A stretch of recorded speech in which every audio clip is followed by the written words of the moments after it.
Good evening or good afternoon, ladies and gentlemen, and also good morning for those that are now following us on my YouTube channel from the Americas. Not only from Seattle, where my guest is actually presently, but also from any other location in North, Central, and as well as South America. My today's guest was born in Baku, Azerbaijan, then part of the Soviet Union. He graduated from the Kirov Naval Red Banner Academy and served as an officer on the ships and staff position of the Soviet Coast Guard through 1990. He then moved to the United States, where he stays until today, and he's very known for the accuracy of his assessments, as well as for the experience and knowledge he has about Russian military issues. He authored 3 books and several articles, and among his projects, you can find more about his work on the description of this live stream. And I would like to highlight his blog, Reminiscence of the Future, which I follow almost since its beginning. I believe that Andre started it in 2014, but I believe I had the first contact in 2015, and he participates in a lot of places. So frankly, I don't know where he does get enough time to have so many active in participations in a lot of places, and also to be here with us today. But it's a tremendous pleasure to have him, ladies and gentlemen. Here it is, Andrei Martyanov. Dear Andre, on first place, let me thank you for accepting my invitation to be here with us today. Like I told you, a significant part of my audience is based on Portuguese-speaking countries. Not only, but a significant majority is based on countries like Portugal, Brazil, Angola, and Mozambique.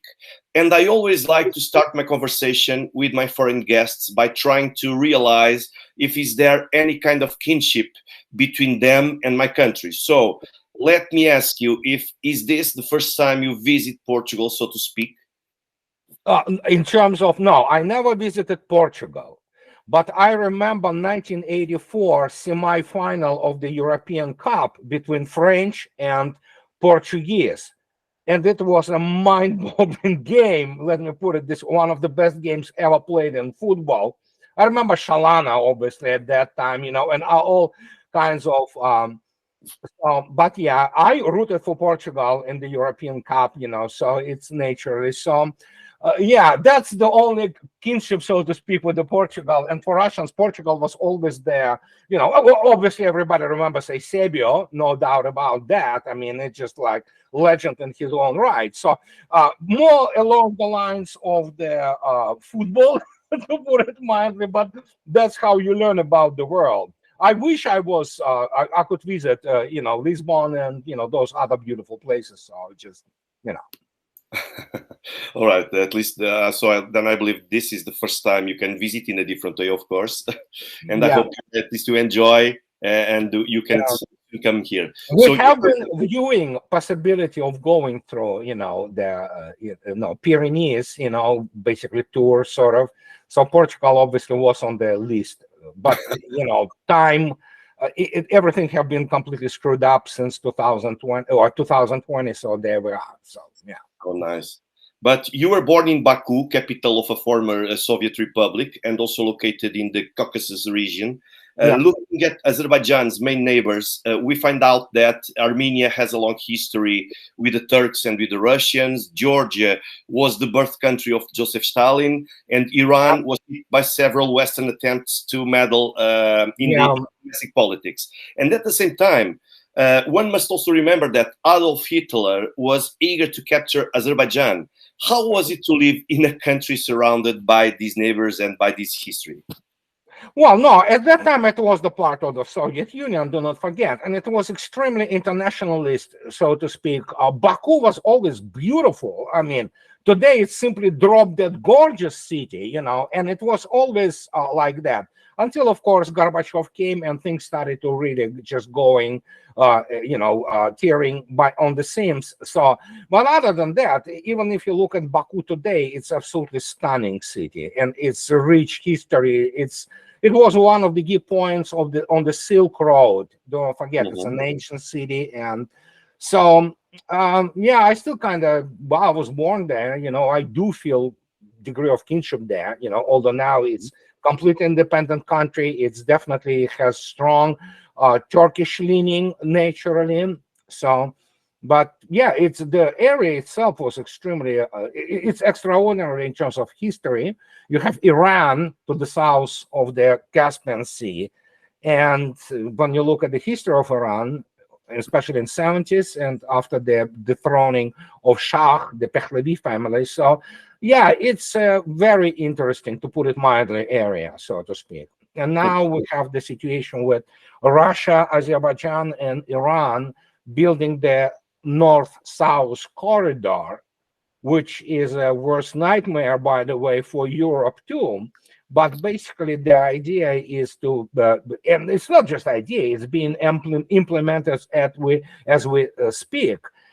Basically, it's going to be something from Murmansk and straight down to basically one of the ports, Enzeli, most likely in Iran, and then by rail to the basically Indian Ocean and Persian Gulf. So we're talking about major transportation corridor. Do you believe that the old project of Europe from Lisbon to Vladivostok is presently being replaced by that kind of partnership? Oh, it's completely dead. It's completely dead. It's there was never really anything of substance in this project. And right now, as I already stated, Russia is isolating itself completely willingly, because actually that's the demand of Russian public, a majority of it. They ask for the Iron Curtain, not to allow any kind of, so to speak, cultural, influences from Europe. And if you look attentively at Russian legislature, State Duma, the laws which are being adopted and applauded by the overwhelming majority of Russian population, it is basically all contradictory into the extreme to whatever the cultural values Europe tries to actually develop within the Europe. So culturally, Russia is done with the modern Europe. There is nothing which really ties them together. And why do you believe is it so hard for people in the West to at least believe that the Russians support that kind of solution that you just mentioned, regardless of whether it is isolationism towards the West or not? But why do you believe it's so hard for people to believe that Putin and the Kremlin have the popular support? Well, for starters, we have to immediately understand that Western media, as in general, establishment media, they don't have journalists. Those are extremely badly educated people with a very low cultural level, highly uncultured, and so goes for the same for the so-called political elites. Most of them, they are people with a very limited worldview, zero life experiences. Most of them are professional politicians who went through many brainwashing programs, for example, in the Atlanticist community, so to speak, run by the United States, obviously, but also do not forget Europe traditionally. For example, many European people, and let's not just concentrate on the issue of elites, albeit they are the main culprit, but a large swath, large portions of European population, they are naturally Russophobic. It's been like this for a long time now, and now it all came to the surface again. And you know what? Another difference today that Russians don't really care at all. I mean, how they perceived in the Europe, and we have basically a repetition of the 1,000 or half a millennium, 500 years cycle of the Europeans, basically, looking at Russia as the enemy, subhumans, Untermenschen, things of this nature. And the reason they do that, because, they are brainwashed. The situation with the education in the Europe is catastrophic. Look at Germany, which commits the suicide. Well, actually, it's already committed suicide. I don't think so they will recover. And when you look at this and you go around Europe, and when you see this, I mean, whatever is happening in Paris now, let me put it this way. They elected Macron, they elected those people, and each nation deserves the government it elects. No matter how we try to frame it that, there was some kind of election irregularities. Maybe Possible, but again, the same as in the United States. Were there irregularities? Possible, but again, half of the population voted for Mr. Biden. And now they say, oh, buyer's remorse. Well, you wanted it, you got it. Live with it, and this is their Russian attitude now. But at the same time, I believe that at first we all thought that maybe Giorgia Meloni could have a different stance towards Russia, because at least publicly she gave a kind of hope like that. Even Marine Le Pen also had the same. But I believe that now that kind of speech is kind of fading away from at least the expectations people had. Even President Lula da Silva, who in the recent days just said that he criticized the West for its attitude towards Russia and Ukraine.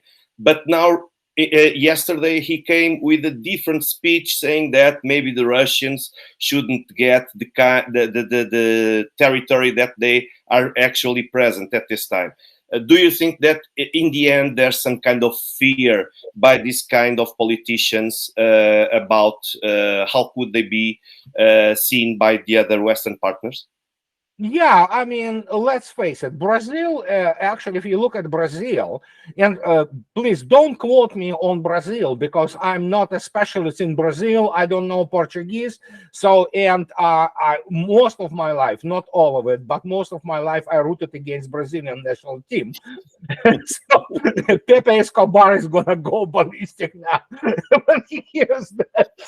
No, there were times when I rooted for them, actually. But point is, Brazil is a most important country in the South America by sheer size, and so, but they are also sadly as a basically backyard of the United States.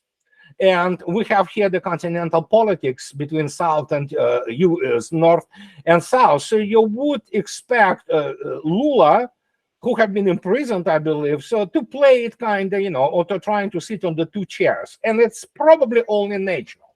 But you have to understand that even within the BRICS, actually the triangle which really drives it is, of course, China, Russia, and India. These are three big ones, so, and this is what everything revolves around now economically.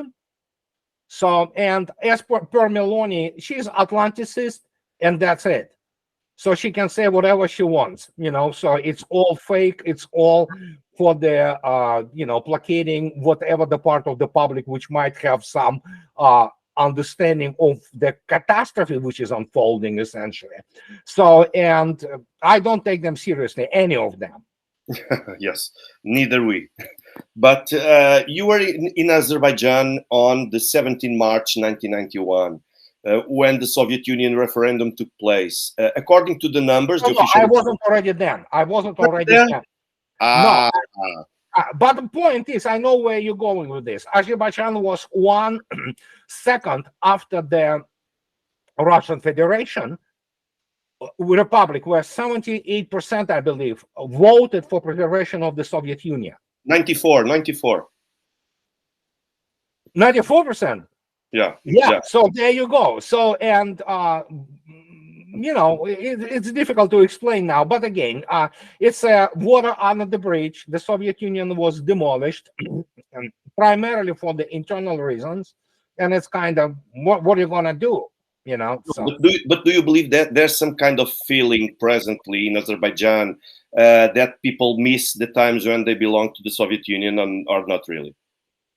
Some of them are, of course, no doubt about it. And do not forget, Azerbaijan has, it's not official, but Russian language is widely used in Azerbaijan. And there are many public schools which they have those Russian sectors where they speak Russian, they teach in Russian. And so it's, do not forget about Aliyev family.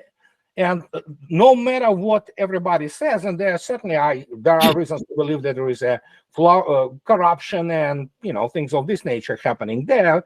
But the point is, Gidar Aliyev, the father of Ilham Aliyev, the president of, they were very good friends with Vladimir Putin.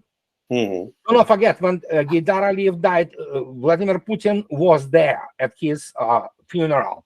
And Mhm. there's a lot of personal relations between um, Aliyev family and Vladimir Putin. So Mhm. it's a very important factor. Okay. So, and what made you go to the United States of America? I know that I have read in a lot of places that you took part in the events in the Caucasus, which led to the collapse of the Soviet Union. I know that, but many of our viewers don't know the history behind it. What actually made you go to the United States of America? Like you said, on 1991, you weren't already in Azerbaijan. Yeah, after the events of 1988 and 1990, and Karabakh war kind of swinging in full power. First, I already by that time I retired because of the health issues. They didn't have simply the position for me of not going to sea, because I was disqualified from going to sea because of I had the issues with the ulcers of the stomach. Mhm. And at that time, especially on the types of the ships we served, it was basically verboten, forbidden, So they found me the temporary position as the flag specialist in the staff of the brigade. But then there were other things which I had to consider, and the Soviet Union started to basically disintegrate. Soviet Union didn't just die on the 1991 when Shukhevich, Kravchuk, and Yeltsin signed the dissolution papers. It was dying already since 87, 88. And and that I'm not going to be talking about the ethnic dynamics there. But the 88 through 90 were absolute chaos, which was happening in Soviet Union, and especially its ethnic fringes, so to speak, different nationalities. And yes, that's how it broke up, essentially. And the fact is, the special military operation today, it's also the part of the problem, and this is the, so to speak, the echo, harking back to the collapse of the Soviet Union and the way it was organized by basically criminals, crooks, and other people like Yeltsin, alcoholics, and Yeah. and in this case, we had no option but to basically abandon everything, and just we moved. Okay, nice. Having in mind your third book, Disintegration Indicators of the Coming American Collapse, you actually support the idea that the United States are failing on their several attempts to remain as a global superpower. Do you believe that this is somehow comparable to what you write also in your book about the so-called the paradox of the collapse of the Soviet Union? Is there any kind of paradox in the United States case? Well, there are some parallels, that's for sure. So I won't say that they are necessarily symmetrical. I mean, obviously, Soviet Union collapse was precipitated by we would call this ethnic elites in all those republics. Kazakhstan, Armenia, Azerbaijan. Azerbaijan was the last one, but especially Baltic states and Middle Asia, yeah, Kazakhstan, Uzbekistan, and all those stands. They suddenly wanted to be separate. They wanted to suck on Russia's fat feet, but also be independent and basically have their fiefdoms. And that's exactly what happened. There is a huge ethnic tension and racial tension in the United States, obviously. That's the parallel which we can always kind of observe. And much of it was also being stoked but the so-called Americans left, which is not really left. There's nothing left in the Democratic Party, let alone, so they are basically, it's there are some parallels. But then, of course, the United States never understood its own limitations in terms of what it can do and economically, and it was deindustrialized with such a speed. It's in historical terms, it's absolutely astonishing. In But you actually believe that the Roman Empires, let me call it this way, it's falling apart. Yeah, it is falling apart in many respects. Yeah, will it stay together? It's the whole other story, But I think so that the more the economic problems begin to dawn on the United States, and they are dawning, the more we'll have the issues of the, which we already have, the lawlessness, mobs running amok. We have the catastrophic situation with the drugs, be Yeah. them hard drugs or be them some kind of opioids or what have you. The whole world now knows what the Kensington Avenue in Philadelphia is. You can look it up on YouTube. People look at it and they just, it's some places in the United States now look like the slums. Well, Mhm. actually, not like, they are slums. So, Yeah. and when you look at this hasn't been the case even 25 years ago. Yeah. You know, now it is all, I mean, the situation with the even, they have feces control now in San Francisco because it stinks with the, you know, feces, basically, the centers of San Francisco. And when you look at this, it's just like, good God, this used to be the first world country. It's not anymore. There are some remnants here and there. If you look at the Seattle, for example, it's gone. Seattle, which used to be, it's not there anymore. It's a grim, dark place. And they had the, even couple of years ago, their documentary, one of the Seattle, I believe, Como 4 News station. They made this thing which won actually a number of their international awards for the documentaries. It's called just like that. Seattle is dying. Well, let me tell you, Seattle is dead, Yeah. and that happens, Already. yeah, and it happens everywhere.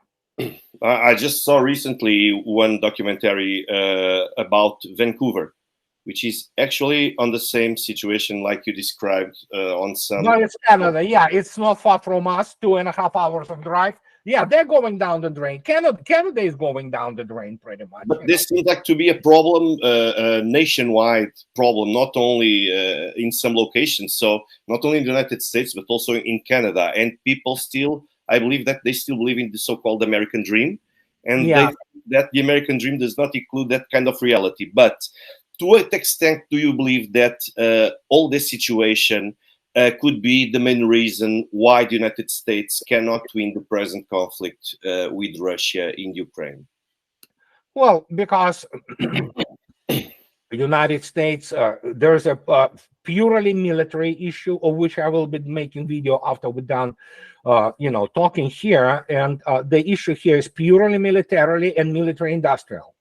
Military issue is simple that America's TOE, so to speak, table of organization and equipment for the United States Armed Forces is not designed to find the peer-to-peer war. There have been a very dangerous, in many respects, delusion, doctrinal delusion, which put every single egg in the single basket of the air power. They never learned the history of the United States or how the World War II was really fought. They thought that, you know, obviously the U.S. aviation obviously played a key role in the West, together with the British, you know, Royal Air Force. But they didn't understand that the real war was happening actually on the East, with the meat grinder and basically annihilating 80% of the creme de la creme of the Wehrmacht and Axis forces. But when you don't have the direct contact with it, no matter what Eisenhower tells you or Montgomery, institutionally you cannot now follow it, and you begin to basically push yourself from the experiences which you had. Apart from the fact that American doctrinal thinking was very largely colored by the Germans, by the Wehrmacht. Indeed. There you go. So you have the guys who got their ass handed to them on the Eastern Front. They are, of course, so losers. They're being important in the United States, and they begin to read lectures on how to fight the war. The question, obviously, guys, you just lost one, okay? The greatest war in the, you know, and use, but, and then, of course, this thinking colors American military thinking. And when you look at this, it just, yeah, they took a lot from Wehrmacht, and they didn't study much of the Red Army. Indeed. And then when you suddenly, and guess what? Then suddenly you get involved into this war, and you understand that you don't have industry even to support it. Because real war It's that's the real war. And so it means that, for example, the Russian military doctrine might include at least some kind of planning in the long term that now allows Putin to say yes to this kind of special military intervention. Is that it? Because he Yeah, knows that he has enough resources. yeah, it's all about resources based. And Russians are, well, I know professionally, have background in it. Russian general staff, Russians war colleges, military academy. They stick you with all those operational training type things, not just tactics. And you study theory of operations. And theory of operations is all about how you operate those networks, how you calculate required forces, what it takes to supply those forces, and things of this nature. And then you have those guys from Pentagon who lost to Iraq and lost to Afghanistan with the guys with the sandals, AK-47s, and RPG. And they want to fight not just peer power. Some Russian military technologies are absolutely deadly. The United States will not have them for a long time, if ever. And then they encounter this, and of course their jaw drops. And the only things their plan goes immediately bust within the first months of the operation, because they think that they are good at planning. They are not. No, yeah. They thought that the Russian economy at least was going to sink in a record time. And then how could they think about that? Very simple. They think that General Patton was great general. Yeah, they think that what you produce, those virtual money, are a real economy. In Holland and in Germany now, the prostitution and drug use is counted as a gross domestic product. So what do you expect? The real size of American economy is smaller, and we're talking about tangible, is smaller than that of India. Forget China. China dwarfs United States economically. When I tell people China produces 12 times more steel than the United States and 3.5 times more automobiles than the United States, some people don't even understand those things. And now there's another thing. Russia produces as much steel as the United States. And well, we're talking about then aerospace, we're talking about the other things, and then they cannot even grasp this because they are not taught this. They taught modern monetary theory. They taught finances. Not that finances are not important, but they are taught finances from the point of view of Wall Street, how to make money. And they make money out of thin air by creating those virtual economy. And then suddenly they think that, oh yeah, let's write out this 23 trillion GDP. Well, in reality, it's probably around 8, in real terms. Not to speak about the national debt, and they go against the country, which is, my gosh, they should study Russia's history. They don't understand what Russian military-industrial complex is. They believe in this, those delusions which dissidents like Solzhenitsyn and others, and current dissidents and liberal so-called opposition, while in reality, most of them, the front for many NGOs, American and European, they tell them what they want to hear. Yeah. And then now you have the sudden, encounter with the reality, and oh my God, we are screwed. Of course you are screwed. Russia can use 3,000 tanks a year if need be. So there you go. And the cherry on the bottom, on the top of the cake, is actually that ideology of the gender equality and the LGBT on the top of the hierarchy of the U.S. Army, for example. And there's a commandment that must be followed. But at the same time, I think it's very weird here in the West that people don't understand the Russian military approach. In case, for example, the strategy of attrition that Russia has in order to let the other side, the enemy, falls by itself with the time going on. But at the same time, here people think that strategic withdrawals, actually are losses. It's so hard to try to explain. But what does this has to do with the Russian identity? Well, those people who think so, they are definitely militarily incompetent. As they saw this Gulf War One thing where they beat the crap, pardon my French, from some third-rate military which was underarmed and trained. Much of it was actually illiterate. So, and they like, oh my God. Well, and obviously Iraqis didn't have air force per se. They had the air defense of the times, for biblical times and things of this nature. And they think, oh my God, we did this. Well, yeah, sure. You can do there some kind of those maneuver warfare, but in reality, Russians knew from the get-go that they will be fighting not just Ukraine, and that eventually the West will be completely throwing everything they got behind Ukraine. So, and that is why they allowed the combined West to invest heavily into this. And now you see yourself, they are Russians part. I mean, Russians are currently in the strategic defense position. Strategic defense absolutely doesn't mean that you do not attack. You attack. In fact, it is from the strategic defense where the counter offensives usually start.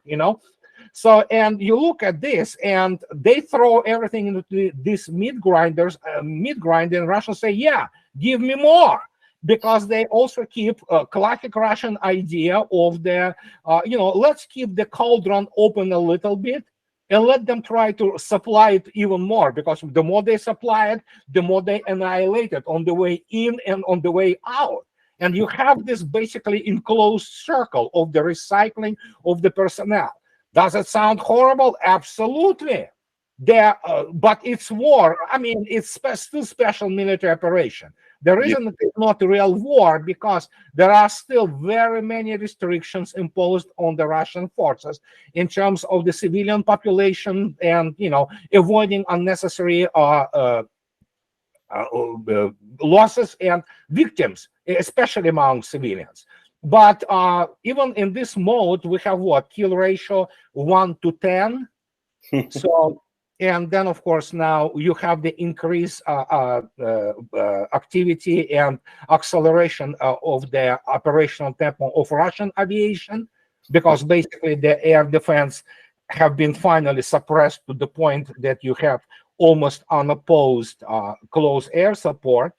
Yeah. And when you look at this, yes, this is all about annihilation of what Putin stated. The denazification and demilitarization. What is demilitarization? Demilitarization is the annihilation of the mobilizational potential of the enemy. What is the mobilizational potential of the enemy? This is its personnel, which could be recruited or drafted as the military force, its military industrial facilities, and of course the transportation which deals with that, supplying this. And this has been accomplished already largely, and Russians fight the third iteration of the Ukrainian armed forces. So there you go. And what about the demilitarization of NATO itself? Yes, it's as I already stated, when they try to push this idea about this, oh my God, we're gonna send Challenger, oh my God, we'll send the Leopard 2. Russians said, please send them in, because we know. Do you hear much now about those Patriots, NASAMS, and all those? No, not much, really, because most of them have been annihilated, So it doesn't matter what they send there. And that's what gets us back to the start of our conversation. It is the TOE, Table of Organization and Equipment. NATO TOE today, it's not designed to fight serious military force, let alone nuclear superpower. They just not, those people, you have to understand, well, while fighting with Afghanistan and Iraq, they could have put their, for example, their staff and headquarters in Kuwait and feel absolutely safe. Yeah. Anybody in Brussels, everybody knows their addresses, they know where their bunkers are, and there is no defense against it. If need be, and it doesn't have to be a nuclear weapon. Mr. Kinjal, with its penetrating ability of 200 meters in depth, and with its Mach 10 hypersonic speed, it will gladly, do the surgical strike in case of, So suddenly they have the enemy which easily strikes conventionally on the operational depth, which is about from the 100 to 700 kilometers. And if need be, it will strike on the strategic depths with conventional weapons. You remember how many times Russia ran out of the missiles? Well, guess what? Every day Russia runs out of missiles for the last 12 months, but still cannot run out of them, you know? Yeah. So, and there you go. I remember that back in November 2022, the Russian government actually promised to reinforce the army and to deploy new sophisticated weapons in the Donbass. What kind of weaponry do you think they were speaking about? Oh, well, I think so. What they were talking about was primarily electronic warfare, which evidently has a dramatic effect. For example, just recent news, even Raytheon and White House sort of, that's mostly through their propaganda outlets like Washington Post and New York Times, they have to admit that JDAMs, all those, the gliding smart bombs, they are not working there. You know why? Because the signal is suppressed, they miss. And Russians also managed to burn their primers, so they don't even explode, many of them. Not only they miss. So, and when you look at these weapons, and there is another story which many still do not want to reconcile themselves in the West. The performance of Russian air defense is astounding. It is mind-boggling. There was never in the history anything like this. I am kind of salivating when the first official reports after the end of the major hostilities will start to pour out, because I want to see the numbers of Russian air defense, because it is mind-boggling. No. So it completely overturns the whole concept of the NATO. At first it was the land-air battle, now it's multi-domain battle. And you know what, even RAND people admitted that about the Air Force attacks. And as Mr. Rachmanik, the big honcho in RAND Corporation for air operation, admitted, if we fight Russia or China, let alone them together, we get our ass handed to us on the plate, because we will not be able to actually take off most of, get airborne most of our aircraft. They will be annihilated on the ground. And then, of course, after that, you see what happened, Yeah. And when you look at these numbers, it's just, they sit there. I am on record. You can quote me on that. In Pentagon, they sit with their jaws on the floor. They never saw anything like this in their lives. And that's a real shock and awe, because Russians fighting there, not just rather robust. At that time, Ukrainian army, VSU, armed forces, they were the largest European and probably most combat capable force in the West. Yeah. But now this force is decimated completely. It's gone. And now you have the NATO equipment being, obliterated in the industrial quantities. Absolutely. But at the same time, you were a Navy official. But we haven't seen much of Russian Navy. Correct me if I'm wrong, but I don't think we haven't seen much of Russian Navy so far. Is this some kind of trick that soon we will see, or? No. Russian Navy was actively involved in the standoff weapons. Don't forget, Caspian Flotilla, Black Sea Fleet. They strike targets all the time. They use 3 M14 calibers. So the forces of the Black Sea Fleet and Caspian Flotilla are engaged very much so. But don't forget that Russian Navy is it's a strategic force. And let me put it this way. U.S. Navy and NATO navies have a lot of their underwater submarine assets right now in the ocean. Guess what? It means that Russian Navy has to deal with the anti-submarine warfare issues. So there's a lot of activity going on there. It's just that obviously it is not as, because you have to understand the naval warfare is completely different story altogether. And God forbids if somebody is sunk, like many people assume was the case with cruiser Moskva. Now I can tell you one thing. I do not know the whole story, but it is absolutely almost 99% probability fact, which was established. These were not Ukrainian or British or whatever American anti-ship missiles. Something happened on board of the cruiser itself. Yeah. And we can speculate here whatever you want, but no, it hasn't been sunk by NATO weapons or by Ukrainian weapons. We can obviously kind of tacitly admit that it could have been the sabotage, but we don't know. So like it happened in other military bases, not only in Crimea but elsewhere. That actually happened. It could be that, and at the same time, and at the same time, it could serve as a propaganda in order to inspire the Ukrainians to continue fighting and to believe that they are actually being effective. But at the same time, what I regret the most is that in many Telegram channels, I stopped watching them and reading them because a lot of those analysts, commentators, they tend to follow a certain narrative that I don't think has much to do with military tactics and military reality. No. So most of Telegram channels on this matter, they are manned by people who are absolutely amateurs, including many of those military reporters who have zero military background. Certainly, many people can put on the helmet, and full metal jacket, and run around the front lines. And it takes obviously some courage, no doubt about it. But unless you have a professional military background, I don't read the Telegram channels. Although funny enough, today some Telegram channels send me the offer, can you work for us? We're going to pay you, just commenting on things. Hey, I don't even have Telegram channel. It's a horrible platform. And we'll see. But the point is, I agree with you. Most of those military reporters and Telegram channel analysts, they're neither.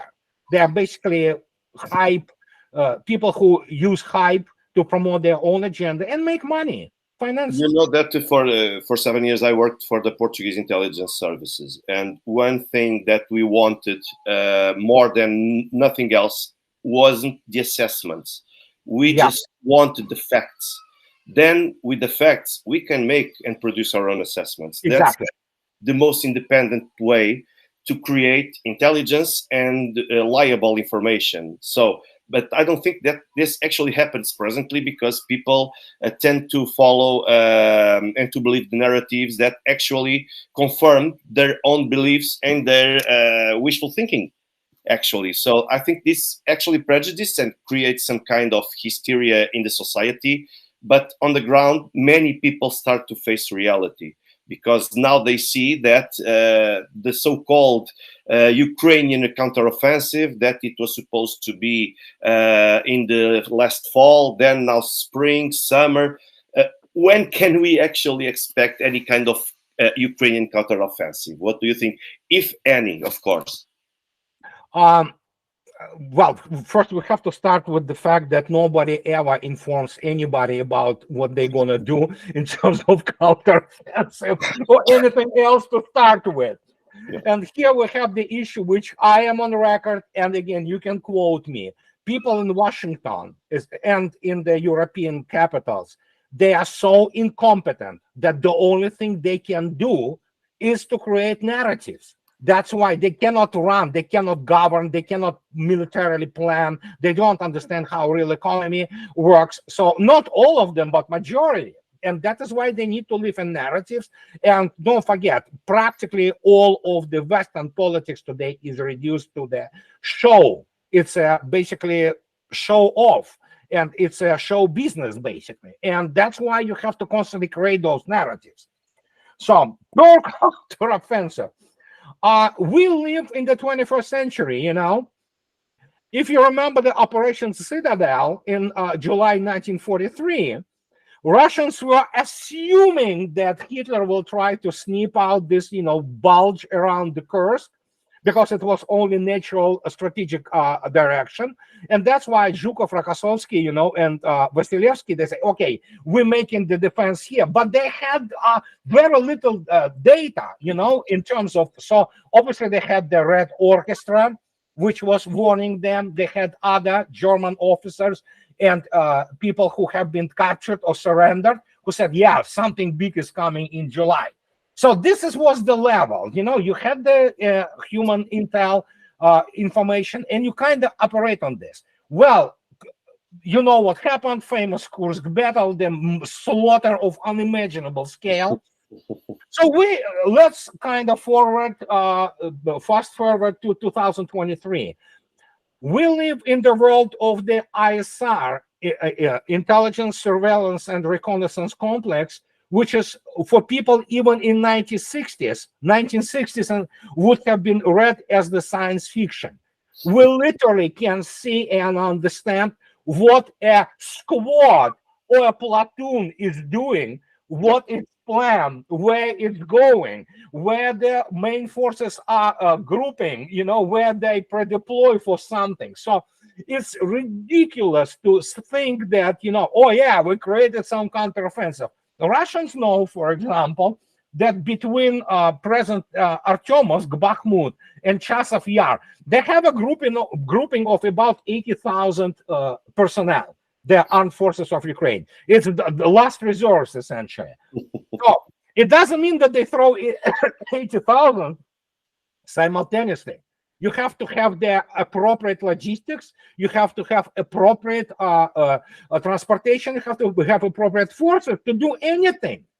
And when you are stretched constantly, that was Russian strategy from the get-go. You are stretched constantly along the 1,000+ kilometers front. What are you going to do? How are you going to concentrate forces when you know that Russians have the same satellites as Americans do? Americans feed their information about Russian moves to armed forces of Ukraine, but Russians have superb constellation, and they have superb human intel on the ground there. So, I mean, it's ridiculous, So, yeah, sure, let them attack at Zaporozhye to Melitopol. They want to cut this thing. Yes, Russians are so stupid, they do not even understand what is going on. It's ridiculous, So, yeah, they will try to do something for the PR purpose. Yeah. Obviously, they will start doing something. They will encounter the first line of defense. There will be a slaughter there, and everything what they were using in terms of the armor, it will be probably destroyed already on the first line. So, but good luck, But what do you actually think that Russia should be using presently in order to put an end to this conflict? And I'm not even going to speak about the nuclear weapons because I believe that's Western nonsense theories. But how do you think that Russians should change their approach in order to put an end to this conflict? Oh, no changing of the approach for now. Because it suits Russia very well, because it does what have been from the get-go a grand strategy objective, which is demilitarization.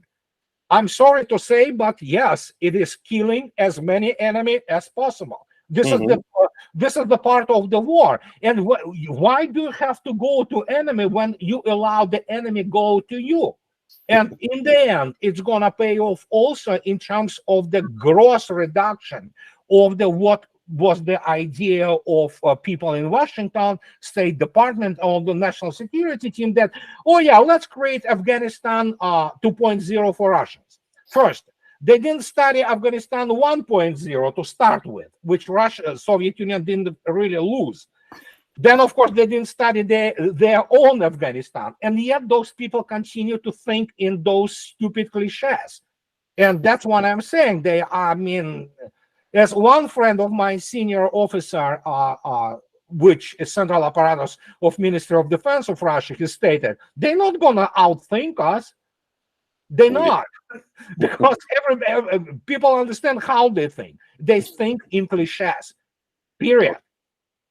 Nice to know. I have to say to tell people that Andrei cannot stay for much longer, but I still have 2 more questions before hearing. Sure. We have a lot of people here trying to give also their opinions about not only about your excellent job, but also your excellent work, but also about this conflict. They usually come here and they like to share their opinion. Sure. But One of the last questions that I want to ask you is, how much longer do you think Ukraine and NATO will be able to hold?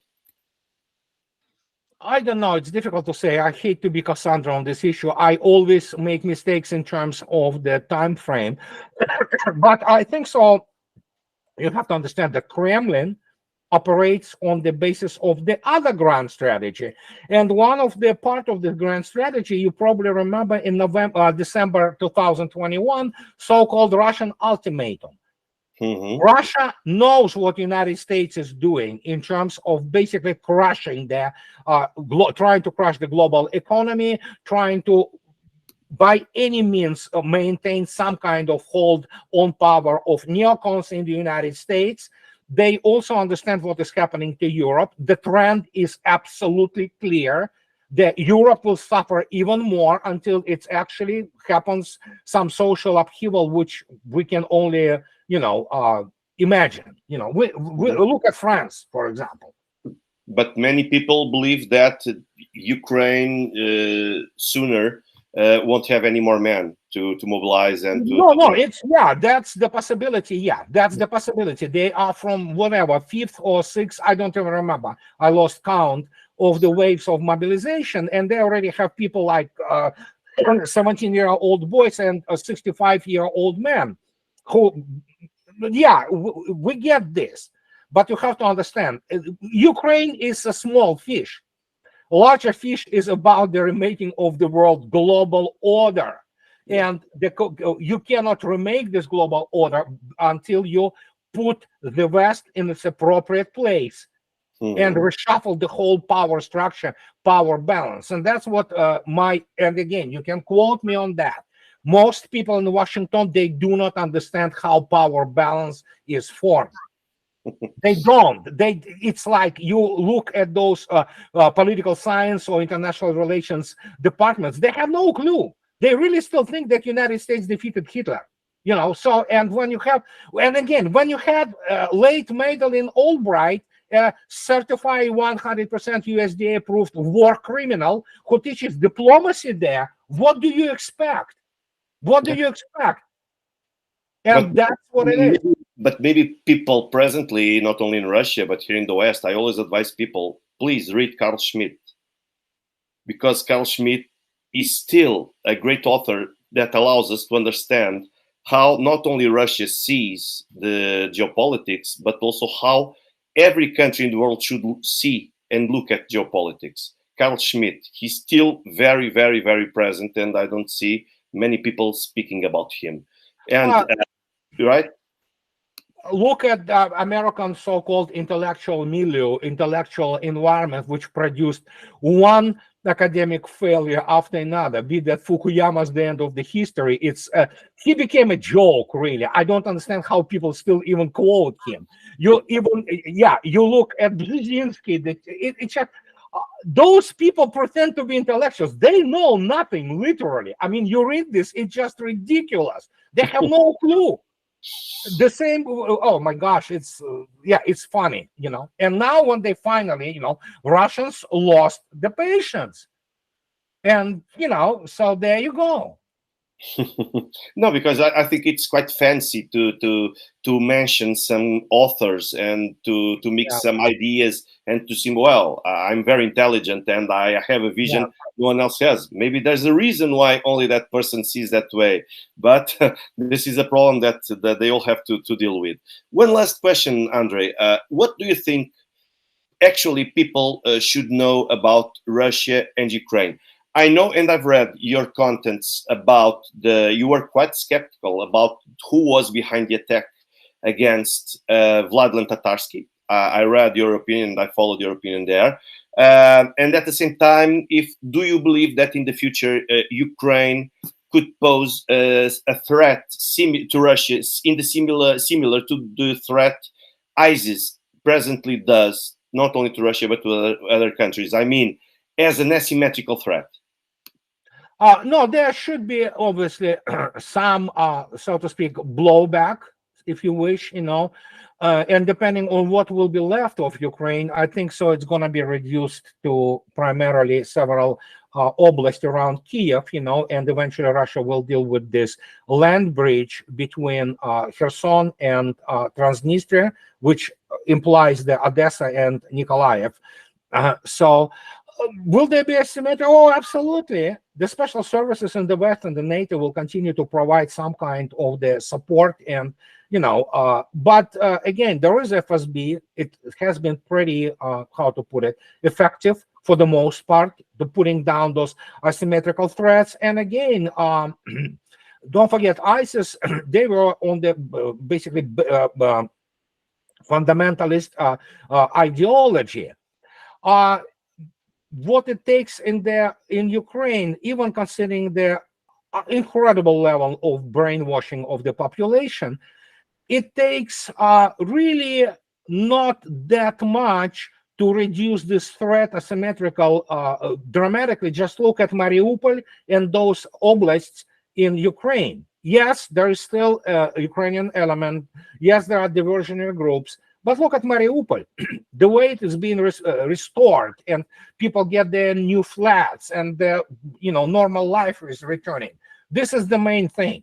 And of course, after that, there are hidden, not always PR-driven work starts when people begin to say, "Hey, we live much better than we did before."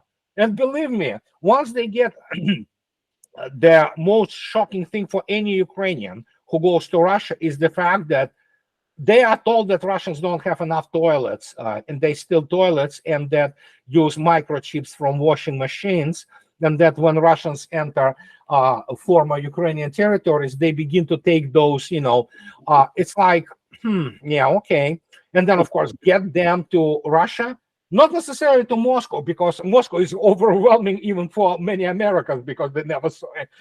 I'm talking about just regular like Belgorod, Krasnodar, or Perm, like, you live much better than we ever did. Yeah, I mean, well, the worst part for them is that Russians begin to live better than Europeans. That's another thing which is absolutely mind-boggling, and that's what many people do not understand.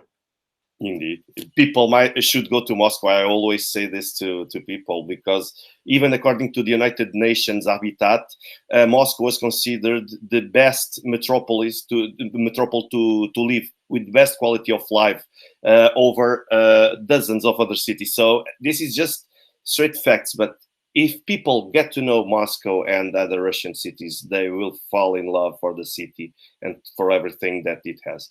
Mr. Andrei Martyanov, thank you very much for joining and for being with us today, and for helping us to understand Russia and all this conflict at the same time. I hope to see you here again, and to have you here in the future.